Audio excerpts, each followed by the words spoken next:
नमस्कार। हम लोगों ने पिछले अध्याय में मेष लग्न में गुरु सप्तम भाव से लेकर द्वादश भाव में स्थित होने से क्या क्या फल होंगे, इस विषय में हम लोगों ने विस्तार पूर्वक चर्चा की थी। आज अध्याय संख्या 157 में हम लोग चर्चा करेंगे मेष लग्न में शुक्र का फल। लग्न से लेकर छठे भाव में स्थित होने से क्या क्या होंगे। सबसे पहले हम लोग यह समझते हैं शुक्र के विषय में कि शुक्र एक नैसर्गिक शुभ ग्रह है। शुक्र क्या है? नैसर्गिक शुभ ग्रह है। मेष लग्न की कुंडली में शुक्र दूसरे भाव अर्थात धन भाव तथा सप्तम भाव अर्थात जया भाव, इन दोनों भाव के स्वामी होते हैं। मेष लग्न में शुक्र यदि लग्न में स्थित हो, मेष लग्न में यदि शुक्र लग्न में स्थित हो तो शुक्र जो लग्न में स्थित है मेष लग्न में, या मंगल की राशि में स्थित है। मंगल शुक्र को सम मानता है तथा शुक्र भी मंगल को सम मानता है। इसके अलावा शुक्र धनेश तथा सप्तमेश होकर लग्न में भी स्थित है। हम लोग यहां शुक्र के लिए क्या क्या फल कह सकते हैं, तो लग्न में शुक्र स्थित होने से हम लोग यह कह सकते हैं कि जातक की कामनाएं अधिक होंगी। कामनाएं का अर्थ है कि जातक की जो इच्छाएं होगी वो अधिक होगी। एक इच्छा पूर्ति होगी कि नहीं, वो अपनी दूसरी इच्छा के लिए तैयार रहेगा। जातक शारीरिक रूप से दिखने में सुंदर होगा। जातक का जो चेहरा है वो काफी आकर्षित होगा। इस प्रकार सूर्य के लग्न में स्थित होने के फल को हम लोग समझ सकते हैं। सूर्य अपनी 7वीं दृष्टि से सप्तम भाव को देखेगा। सूर्य 7वीं दृष्टि से सप्तम भाव को अपने भाव को ही देखेगा। तो सप्तम भाव से हम लोग वैवाहिक जीवन की बातें करते हैं, वैवाहिक सुख की बात करते हैं। तो हम लोग कह सकते हैं कि जातक को वैवाहिक सुख प्राप्त होगा। यहां से व्यवसाय की बात करते हैं, व्यवसाय में लाभ होगा, व्यवसाय में तरक्की करेंगे। तथा सप्तमेश लग्न में स्थित होने से हम लोग यह कह सकते हैं कि यदि पुरुष की पत्रिका हो तो वह अपने पत्नी से बहुत अधिक प्रेम करेगा। यदि स्त्री की पत्रिका हो तो वह अपने पति से अधिक प्रेम करेगा। इसके साथ साथ शुक्र जो है वह धनेश भी है और धन भाव का स्वामी होकर अपने से द्वादश भाव में स्थित है। तो अपने से 12वें भाव में स्थित होने से हम लोग क्या फल कर सकते हैं? हम लोग यह कह सकते हैं क्योंकि अपने से 12वें हैं तो धन का व्यय तो करेगा, परंतु धन का व्यय वह अपने ऊपर ज्यादा करेगा क्योंकि वह लग्न में स्थित है।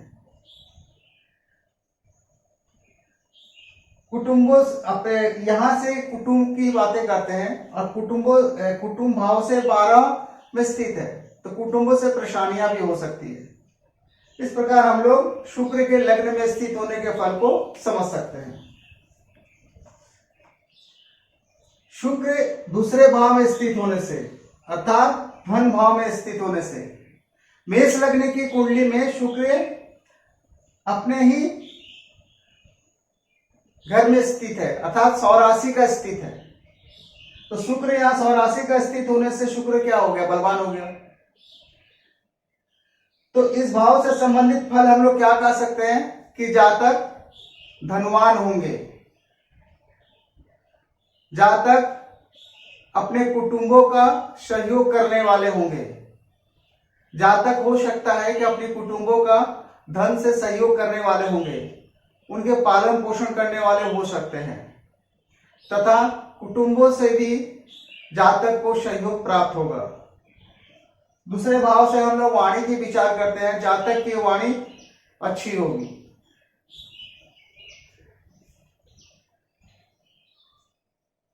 शुक्र दूसरे भाव में स्थित होकर अपने सप्तम दृष्टि से 8वें भाव को देखेंगे। 8वें भाव को दृष्टि देने से शुक्र चूंकि यह शुभ ग्रह है तो 8वें भाव में इसकी जो दृष्टि होगी वह शुभ ग्रह की दृष्टि होगी। तो 8वें के फल को कैसे समझेंगे हम लोग, क्या कर सकते हैं, यहां से आयु का विचार करते हैं तो जातक की आयु अच्छी होगी। यहां से हम लोग गुप्त धन की बातें करते हैं, हो सकता है कि जातक को गुप्त धन प्राप्त हो, अचानक जातक को लाभ प्राप्त हो।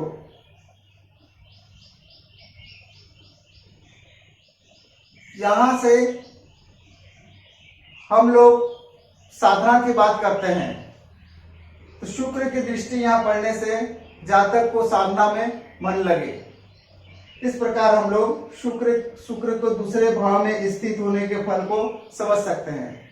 साथ ही साथ शुक्र जो है वह सप्तमेश भी है तो वह अपने भाव से 1 2 3 4 5 6 7 8 8वां में स्थित है। तो अपने भाव से 8वां में स्थित है तो क्या फल दे सकता है 7वें भाव से संबंधित, कि स्त्री पक्ष से परेशानियां हो सकती है, व्यवसाय में परेशानियां हो सकती है। इस प्रकार हम लोग शुक्र के दूसरे भाव में बैठने के फल को समझ सकते हैं। शुक्र तीसरे भाव में स्थित होने से, शुक्र तीसरे भाव में स्थित होने से यह लग्न का तीसरा भाव है, यह अपने मित्र की राशि में स्थित है तथा धनेश अपने से दूसरे भाव में स्थित है, क्या कह सकते हैं। तो हम लोग यह क्या कह सकते हैं, तीसरे भाव में शुक्र शुभ ग्रह है तो तीसरे भाव में स्थित होने से हम लोग यह कह सकते हैं कि जातक पराक्रमी होगा, जातक साहसी होगा, जातक को खेल कूद कला आदि के क्षेत्रों में रुचि लेंगे। जातक के यहां से छोटे भाई बहनों की बातें होती, जातक के छोटे भाई बहन होंगे, नौकरों का सहयोग प्राप्त होगा, कार्य क्षेत्र में जूनियरों का सहयोग प्राप्त होगा। चूंकि धनेश आकर तीसरे भाव में स्थित है तो हम लोग यह कह सकते हैं कि अपने पराक्रम से वह धन को प्राप्त करेंगे। शुक्र यहां स्थित होकर अपने 7वीं दृष्टि से 9वें भाव को देखेंगे तो शुक्र 7वीं दृष्टि से 9वें भाव को देखने से शुक्र चूंकि शुभ ग्रह है और शुभ ग्रह की दृष्टि शुभ होती है तो 9वें भाव को देखने से हम लोग कह सकते हैं जातक भाग्यवान होंगे, जातक अपने भाग्य का निर्माण स्वयं करेंगे। यहां से हम लोग धर्म की बातें करते हैं, जातक धर्म कर्म में रुचि लेने लगेंगे। इस प्रकार हम लोग शुक्र के तीसरे भाव में स्थित होने के फल को समझ सकते हैं। शुक्र चौथे भाव में स्थित होने से, शुक्र चौथे भाव में स्थित होने से, यह लग्न से चौथा भाव है, शुक्र केंद्र में स्थित है और चंद्रमा की राशि में स्थित है तो यह इसके शत्रु की राशि में स्थित है। परंतु शुक्र चौथे भाव में दिग्बली होते हैं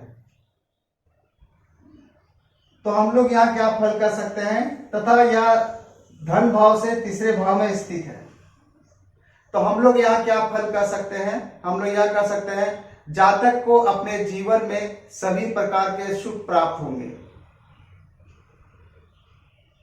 जातक के पास एक से अधिक गाड़ियां हो सकती है, अर्थात जातक यहां पर गाड़ी का अर्थ हो गया यहां साधारण गाड़ी नहीं, जातक यहां लग्जरी गाड़ी खरीद सकते हैं, लग्जरी घर खरीद सकते हैं, अर्थात उन्हें जातक को सभी प्रकार का सुख यहां से प्राप्त होगा, सभी कामनाएं पूरे होंगे। शुक्र चौथे भाव में स्थित होकर अपनी सप्तम दृष्टि से दशम भाव को दृष्टि देंगे। तो शुक्र दशम भाव को दृष्टि देने से हम लोग कह सकते हैं कि जातक को व्यवसाय में लाभ प्राप्त होगा, जातक अपने व्यवसाय में उन्नति करेंगे तथा या धनेश होकर अपने से तीसरे भाव में स्थित है। तो हम लोग कह सकते हैं कि ऐसे जातक अपने पराक्रम से धन को प्राप्त करेंगे और अपनी कामनाओं को पूरे करने के लिए वह उस धन को खर्च भी करेंगे। यह सप्तम भाव से दसम भाव भी है। यह सप्तम भाव से दसम भाव होने से हम लोग कह सकते हैं, सप्तम भाव से हम लोग पत्नी का विचार करते हैं तो हम लोग ऐसा कह सकते हैं कि पत्नी कामकाजी वाली होगी, अर्थात जॉब करने वाली हो सकती है। इस प्रकार हम लोग शुक्र के चौथे भाव में स्थित होने के फल को समझ सकते हैं। शुक्र यदि पंचम भाव में स्थित हो, शुक्र पंचम भाव में स्थित है अर्थात यह त्रिकोण का स्थान है। त्रिकोण स्थान में शुक्र के स्थित होने से शुक्र के कार्य तत्व में वृद्धि हो जाएगी तथा यहाँ शुक्र एक शुभ ग्रह है तो पांचवें स्थान में स्थित होने से इस स्थान से हम लोग संतान की बातें करते हैं। तो पांचवें भाव की फल की वृद्धि हो जाएगी। तो क्या हो सकते हैं?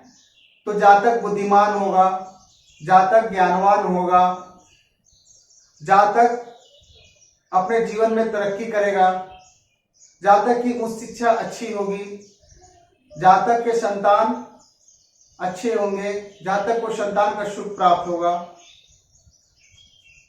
तथा यह सप्तमेश होकर पंचम भाव में स्थित है। तो हो सकता है कि प्रेम संबंध में जातक को सफलता प्राप्त हो और ऐसा भी हो सकता है कि जातक को प्रेम होने के बाद विवाह भी इसमें तब्दील हो जाए, ऐसा भी संभावना हो सकता है।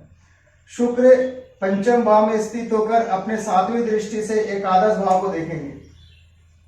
अपनी सातवीं दृष्टि से एकादश भाव को देखने से हम लोग यह कह सकते हैं कि जातक के जीवन में निरंतर लाभ प्राप्त होगा। इस प्रकार शुक्र के मेष लग्न में पंचम भाव में स्थित होने के फल को हम लोग समझ सकते हैं। शुक्र यदि छठा भाव में स्थित हो, शुक्र एक शुभ ग्रह है और छठा भाव जो है वह अशुभ भाव है, साथ ही साथ वह दुख स्थान भी है। तो शुक्र के छठे 8वें या 12वें भाव में जाना किसी भी ग्रह को अच्छा नहीं कहा गया है। तो शुक्र के छठे भाव में जाने से सूर्य के सारे कार्य तत्वों की हानि होगी। साथ ही साथ शुक्र छठे स्थान में स्थित होकर यहाँ के फल को भी खराब करेगा। तो हम यहाँ कह सकते हैं कि जातक को रोग, रिपु, ऋण इन बातों की यहाँ से हम लोग चर्चा करते हैं। इनमें क्या होगी? वृद्धि होगी। इनसे परेशानियां जातक को हो सकती है। शुक्र छठे भाव में स्थित होकर अपने सातवीं दृष्टि से 12वें भाव को देखेगा। तो शुक्र छठे भाव में स्थित होकर 12वें भाव को देखने से हम लोग यहाँ कह सकते हैं कि जातक व्यय अधिक करेगा, अर्थात अपनी कामनाओं की पूर्ति करने के लिए वह व्यय अधिक करेगा। और धन भाव से यह 1, 2, 3, 4, 5वां स्थान है। 1, 2, 3, 4, 5वां स्थान है। 5वां स्थान होने से हम लोग यहाँ कह सकते हैं कि जातक अपने जो भी कामनाएं होंगे उसे पूरा करने के लिए वह धन खर्च करेगा या तो वह ऋण भी लेगा उन कामनाओं को पूरा करने के लिए। तो इस प्रकार हम लोगों ने देखा कि मेष लग्न में शुक्र लग्न में स्थित होने से, दूसरे भाव में स्थित होने से, तीसरे भाव में स्थित होने से, चौथे भाव में स्थित होने से, पांचवें भाव में स्थित होने से और छठे भाव में स्थित होने से क्या क्या फल हो सकते हैं। आज बस इतना ही रखते हैं। उम्मीद करता हूं कि आप लोगों को यह छोटा सा ज्योतिष का ज्ञान पसंद आया होगा।